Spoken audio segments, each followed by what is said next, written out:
guys. I'm such huge fans, and this the story is just so beautiful and so touching in so many different ways. And for both of you, because Naomi is so new too, I'm trying to understand the dynamics between Naomi and Solomon's relationship with each Mm. other. How would you describe their dynamic? So I'll have both of you answer. Go first. Um, well, Naomi is kind of unwelcoming of Solomon when you first meet her because he's coming from the New York office to seal the deal that no one has been able to seal, and she's been working on it for years. And people go to him before they come to her, and so that's really frustrating because she's not receiving any respect from her male counterparts, and um, at the same time, I think she's kind of intrigued because he is different from everyone else. And I think the fact that she almost sees him as an outsider as well allows her to not really care and be honest with him. And I think Mm. that's what helps her kind of get to know him more and open up to him. I mean, that's everything I was thinking of as well. It's the shared. It's like simultaneously we share this the chip on our shoulders of being outsiders within society because of whether it's anti-Korean racism or it's misogyny, and it's like those incredibly powerful forces have been such a big part of these characters' lives.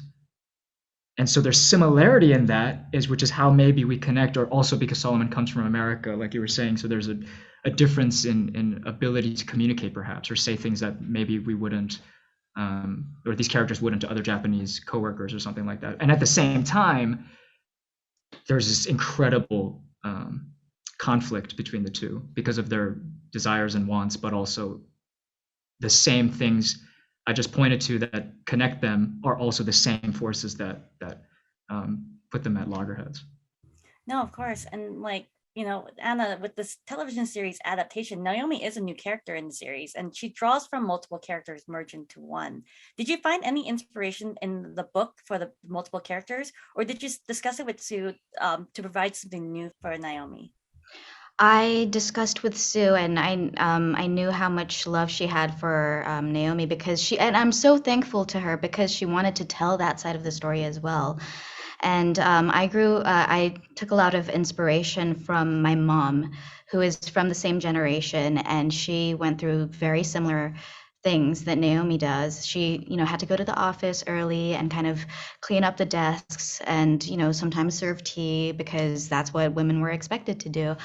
And I also talked to her friends who every single person that I talked to went through the same stuff. Jin, I know that, the story of Pachinko is not just about, and for both of you, for not just about generational trauma and family, but also identity of losing yourself in the next generation in a country that's not yours. Like Solomon, who is multi-generational Korean Japanese, did you find yourself reflecting on your identity as a Korean American? 100%. There was so many points of contact between my experience as a Korean American immigrant and Solomon's experience. Um, and I imagine too what a lot of audience members, I hope, see in these characters and these stories as well, of like, even though the specifics of the immigration timeline or the story or the circumstances may differ, um, the questions and the experiences and the obstacles of assimilating, of fitting in, of holding on to where we come from and what our heritage is and our history is, while at the same time trying to assimilate to the new world that we find ourselves in. That's an incredibly, I think, relatable experience to, I would argue, most of the world. And I hope that's what resonates with our audience as well, because this is a very rarely told story narrative, I think, in our American media. And so to be able to share this incredibly deep and rich and important story, I feel super lucky to be a part of it. No, definitely. And, for both of you, the story is so universal in terms of themes of family, motherhood, and otherness regarding identity. What part of the story hit you the hardest? Oh, I have to think about it. I guess it's kind of hard to answer because for me at least, there's a shit ton of different things that I feel like spoke to me. Not just within Solomon, right? Like there's so much of what was my father's experience, as well as that first generation who did experience the poverty, but then through working in pachinko parlors, uh, somehow unexpectedly was able to achieve some social mobility in Japan. I don't know if I have an answer, because truly it's like, I guess every part of the show for me feels like a poignant um, commonality that I share, or an understanding that I have. I think for me, realizing that I have been internalizing a lot of what society has kind of forced me to think, and kind of, being like Naomi, where I'm feeling something, but I'm not so sure if I can just say it out loud, and having to fight with myself within. And realizing that it was kind of a shock, and also kind of empowering, because now I know that when I feel that way, it is probably okay that I speak up about it, but I'm still trying to kind of work, because I do tend to, just be quiet about it sometimes, and try to be peaceful with the way I do it. And sometimes, being peaceful isn't really the right way to go, I think. That's a great answer right there. Yeah, that's it. Well, no, and like the story hits me hard because there's a line that I feel like many of us, especially people of color, face when it comes to generational trauma and burden. Solomon talking to the Hamani, saying that what family hasn't suffered? Tell me the truth. When old people talk about suffering, isn't it tiresome? And he says, isn't that the point? To burden us?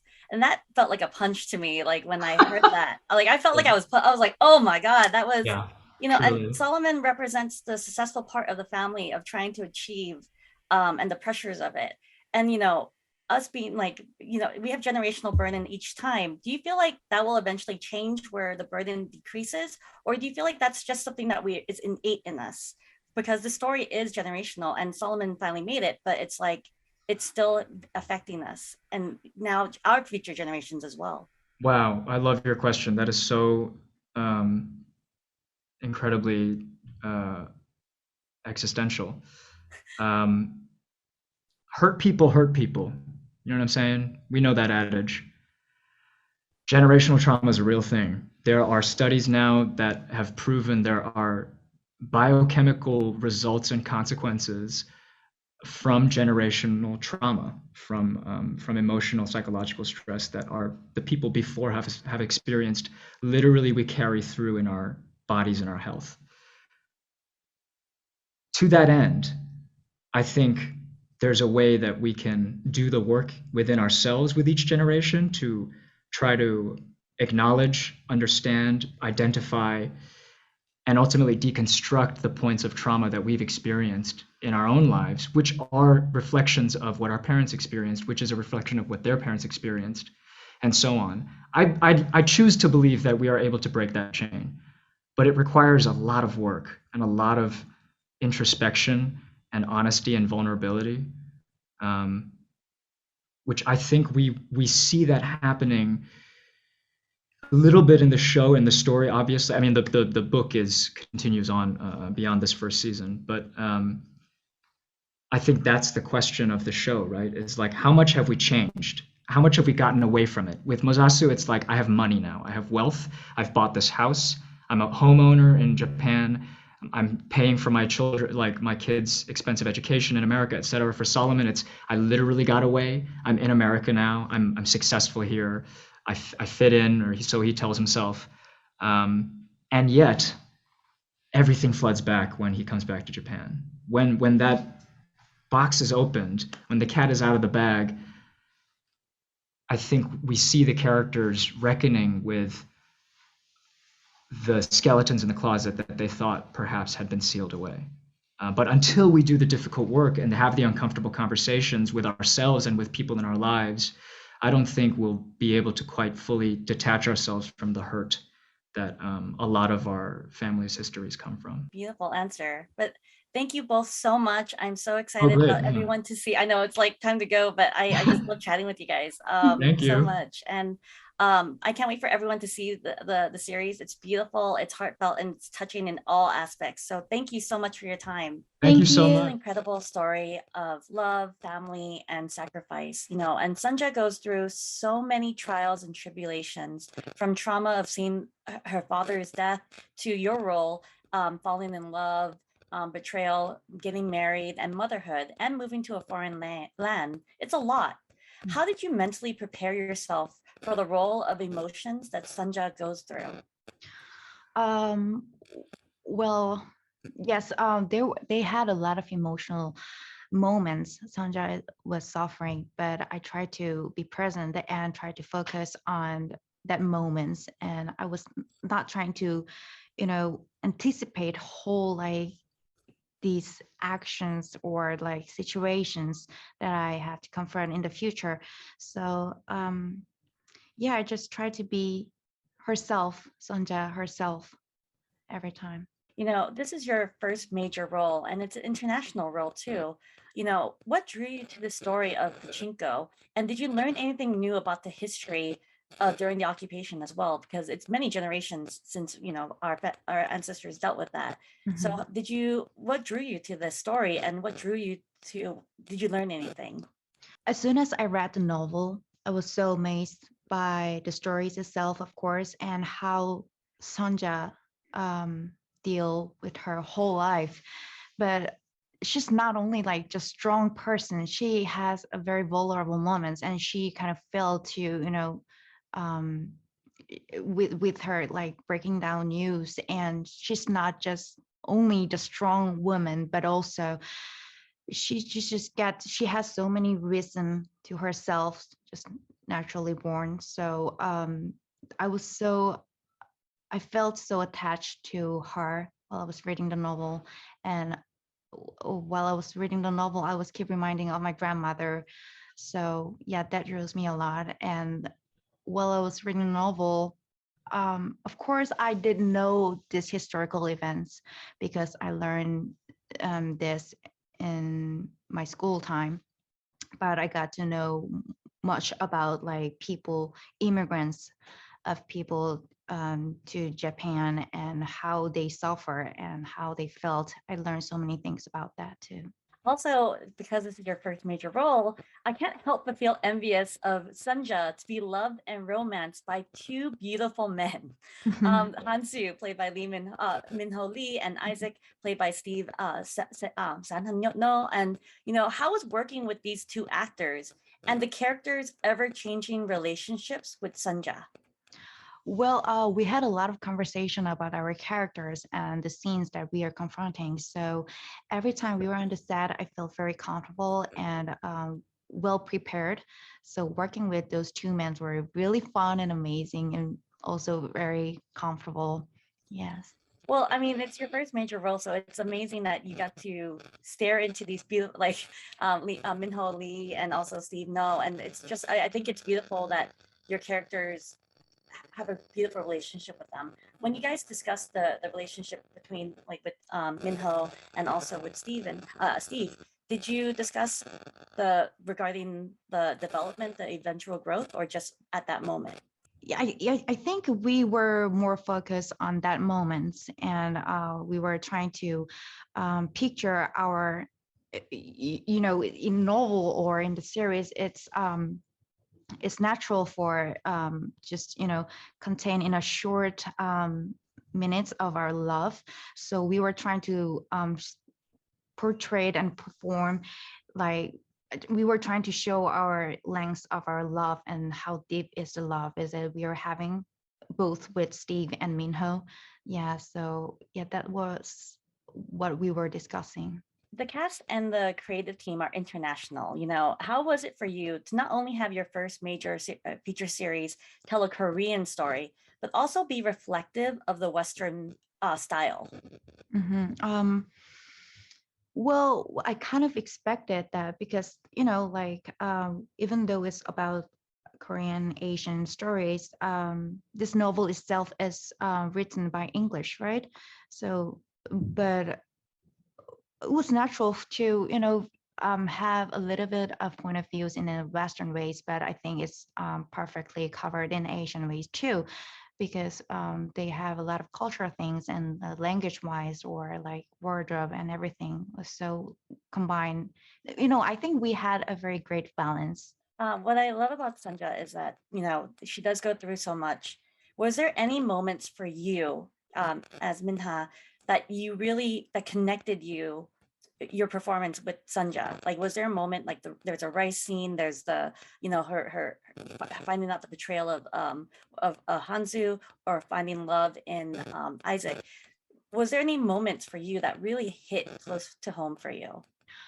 Well, I guess there were no specific scenes or the moments, but while I was preparing for Sanja, and every time I go on the set, like I always had a connections with Sanja, and that's why I could be present on the set and the scenes. So like especially like Sanja has a lot of relationship like with my mom and with Hansu and with Isaac. So like I try to understand it and consume it by myself. So yeah, that's what I was trying to do. Well, another thing is the story about mothers and mother sacrifice. We see Sanja's mom sacrifice herself to her daughter to go live in the new world. And now Sanja is a mother and she's trying to sacrifice whatever it takes for her sons, as well as, for her grandson. Do you feel this impact of burden and generational sacrifice? Because we are Asian, so we understand even in like going back home, it's like that. Do you feel that connection of like the self-sacrifice each time we move on to the next generation? And when do you feel like that will stop? I think it's never gonna stop because like you said, like we have so many responsibilities to our family and about our love, and we are naturally born to protect it. So I think again, I don't think it's gonna stop, but and more people are feeling that connections throughout the generation. So yeah, I think it's getting deeper. No, of course. And that's what I felt with that, especially since we see her going through whatever it takes for her children. She said that they never need to worry, they never need to when in the end, when she says like I will always fight for them and they will never be hungry. Did any of those moments though, like kind of reflect back to your mother and your grandmother for you? Like, did you go back and like have a conversation with them regarding that? Well, there were no need to talk, had a typical conversation about that because like while I was, my parents, I like starting from like my childhood, they always told me that I'm not gonna make you starve or like I will do everything for you. So like I really had that feelings and how they do for me, like they do everything for me, right? So yeah, I kind of really did know it naturally. So no like other special conversation about it, I guess. On the set, I know they were talking about Team Isaac and Team Hansu. People have been like, "Oh, we're cheering for Hansu. We're cheering for Isaac." For you, as like Minha, who did you feel like, "Oh my God, this is team this person"? Well, to me, like I get to get that questions a lot while I was on the set, but every time I get that questions, I answer that I don't know because like they're both are amazing and I cannot choose. So like my answer is I don't know. We can always say at the moment it's Hansu, and then at the moment it's Yes. Isaac. Whenever those relationships happen, Mhm. and then I just have one follow up regarding that with the role of with Sanja. The series ends in an open setting where there's multiple stories that can be told in the future. Is there anything that from the book that you wish that they kind of that they touched upon, or you hope maybe in the future they will touch upon it? Well, yeah, hopefully they will get more feature in the future. So yeah, but yeah, that's I think that's not my responsibility to talk about it. I guess no, I don't know, but yes. No, of course. Well, I appreciate your time and everything, and your performance is beautiful and everything that Thank you've you. done. I cried at every moment. Every moment was heartbreaking. So thank you so much for your time. Thank you. Thank you so Thank much. you. I'm so excited to chat with you about the series.